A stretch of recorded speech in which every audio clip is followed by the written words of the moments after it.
안녕하세요. 자기주도력 발전소입니다. 오늘은 엄나공 세 번째 시간입니다. 제가 개인적으로 오늘 할 이 항목을 적을 때 사실 굉장히 설렙니다.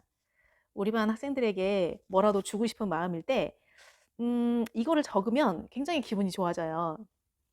뭐냐 하면 바로 행동 특성 및 종합 의견입니다. 교육청의 지침에 보면요. 이 항목은 미니 추천서 를 떠올리면 쉽다고 얘기를 합니다. 학생이 상급 학교에 진학을 할 때 담임 교사가 종합적으로 판단하는 이 학생에 대한 특성을 적어주게 돼 있기 때문에 좀 좋은 내용으로 적어주라는 권장을 하긴 해요. 그래서 행동 특성 및 종합 의견이 좀 안 좋게 부정적으로 적힌 친구들은 거의 없습니다.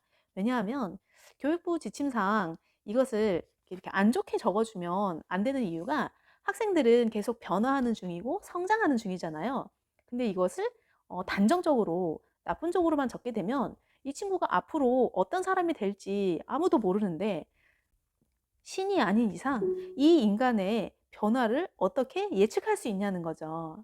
담임 교사의 입장에서도 사실 단점만 있는 친구는 없어요. 단점을 뒤집으면 장점이 되기 때문인데요. 그래서 이제 학생들에게 이런 행동 특성 및 종합 의견을 적어줄 때는 굉장히 긍정적인 생각을 많이 하게 됩니다. 이 학생의 장점이 뭐지? 그리고 내가 발견하지 못한 뭔가 특징이 있을까? 또는 좋은 말을 적어주고 싶은데 어떻게 추천서를 써줘야 되나? 기본적으로 이런 마인드를 머릿속에 세팅을 한 다음에 적게 돼 있거든요. 그래서 제가 학교 생활기록부에서 중요하다고 생각하는 것 중에서 세 번째로 잡았습니다. 물론 앞에 두 가지, 즉 성적하고 수상 경력 같은 경우는 약간 숫자로 카운트되는 정량 평가적인 성격이 있잖아요. 그렇기 때문에 제가 1, 2위로 뒀고요.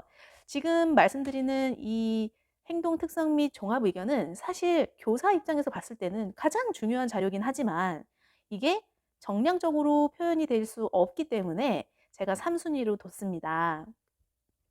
하지만 제가 블로그 제목에도 적었지만 이 입학사정관과 담임교사의 은밀한 소통이라고 말씀을 드렸는데 이 행동 특성 및 종합 의견을 보다 보면요.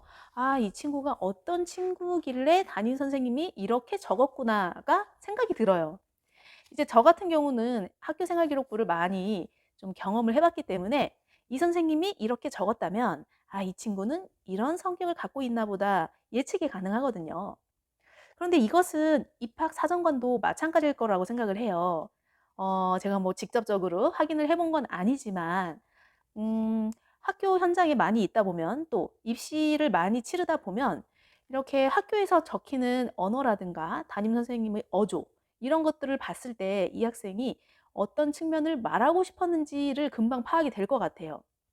저만 해도 학교에 근무를 하다 보니까 이게 보이는데 입학 사정관은 더 잘 보이지 않을까요? 자, 그렇다면 행동 특성 및 종합 의견은 어떤 식으로 적혀 있는 게 좋은 생활 기록부일까요? 저는 여기서도 구체적인 사례, 그리고 뭔가 증거가 뒷받침되어 있는 게 좋다고 봅니다. 물론 이 항목은 담임 교사의 재량이기 때문에 어떻게 적어주세요라고 요구는 하지 못합니다.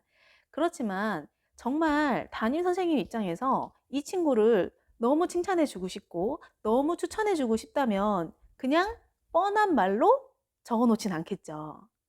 예를 들면 이런 거예요. 공부도 잘하고 굉장히 성실하고 모범적인 학생이에요. 이렇게 말하면 너무 모호하죠. 그냥 모범생이네. 그냥 이런 느낌만 주잖아요. 그런데 담임 교사 입장에서 아, 물론 그렇지만 얘는 정말로 추천해 주고 싶어. 얘는 정말 뛰어난 학생이야. 그리고 정말 앞으로 잘 됐으면 좋겠어. 이런 마음이 든다면 그렇게 적기보다는 조금 더 자세히 그리고 구체적으로 적어주고 싶겠죠. 예를 들어서 뭐 성실하다 이런 것보다는 본인이 목표한 것을 시간을 가지고 꾸준히 반복적으로 노력한다. 이런 식의 말이 조금 더 구체적인 거죠. 마찬가지로 모범생이다? 이거는 조금 재미가 없는 단어잖아요.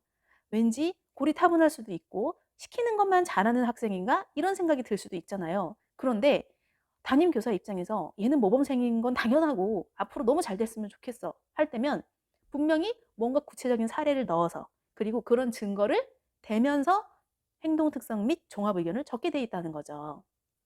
그래서 학교생활기록부의 그 제일 마지막 항목이거든요, 이것이. 제일 마지막 항목인데 이거 굉장히 유심히 보게 돼요, 담임교사 입장에서는. 1년 동안 이 학생을 관찰한 것은 일반인이 보기는 쉽지가 않잖아요. 그러니까 1년 동안 이 친구를 경험해 본 어른 입장에서 이 친구를 평가한 글이기 때문에 굉장히 담임 교사 입장에서도 유심히 보게 됩니다. 물론 이게 정량적으로 평가가 안 되고 그냥 정성적인 느낌일지라도 굉장히 많은 도움이 되고 참고 자료가 되거든요. 그리고 실제로 사람이 보는 눈은, 사람이 판단하는 거는 그렇게 많이 다르지 않더라고요. 작년 담임 선생님이 이 친구를 이렇게 봤다면 내가 1년 동안 겪어보니 '아 그 말이 맞구나.'가 나중에 생각이 납니다. 정말 신기하죠. 아마 입학 사정관들 또한 이 사실을 알고 있을 거예요. 그렇기 때문에 저는 행동 특성 및 종합 의견은 굉장히 정성평가 자료로서는 굉장히 중요하다고 생각하고 있고요. 이것을 좀 잘 기록이 됐으면 좋겠다. 이거는 사실 좀 어려워요. '내가 어떤 노력을 해야 우리 담임 선생님이 나를 잘 봐 줄까?' 뭐 아부를 하라는 뜻이 아닙니다. 계속 반복해서 말씀드리고 있는데 아부를 하라는 게 아니라요. 그냥 평소 자신의 모습을 진솔되게 보여주면 충분하고요. 만약에 조금 더 '내가 담임 선생님 눈에 좀 띄고 싶다.' 이런 친구들도 있죠. 그게 나쁘다는 게 아니죠. '나는 다른 사람이 나를 주목해 줬으면 좋겠고 담임 선생님이 나를 좋아해 줬으면 좋겠어. 나는 담임 선생님께 좋은 인상을 주고 싶어.' 이런 친구들이 있다면요. 학급 행사에 적극적으로 참여하고 그다음에 협조적인 태도 이게 굉장히 중요할 것 같아요. 담임 교사의 입장에서 어떤 학생이 예쁘냐면요. 일단 인사를 잘하고요. 인사를 잘하고 그다음에 모든 학급 행사에 좀 적극적으로 참여하는 친구들이 예뻐 보입니다. 담임 교사 입장을 한번 생각해 보세요.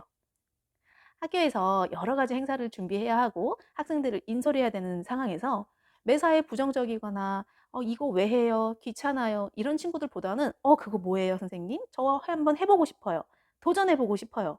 이런 말을 하는 친구가 당연히 긍정적인 평가를 받을 수 있습니다.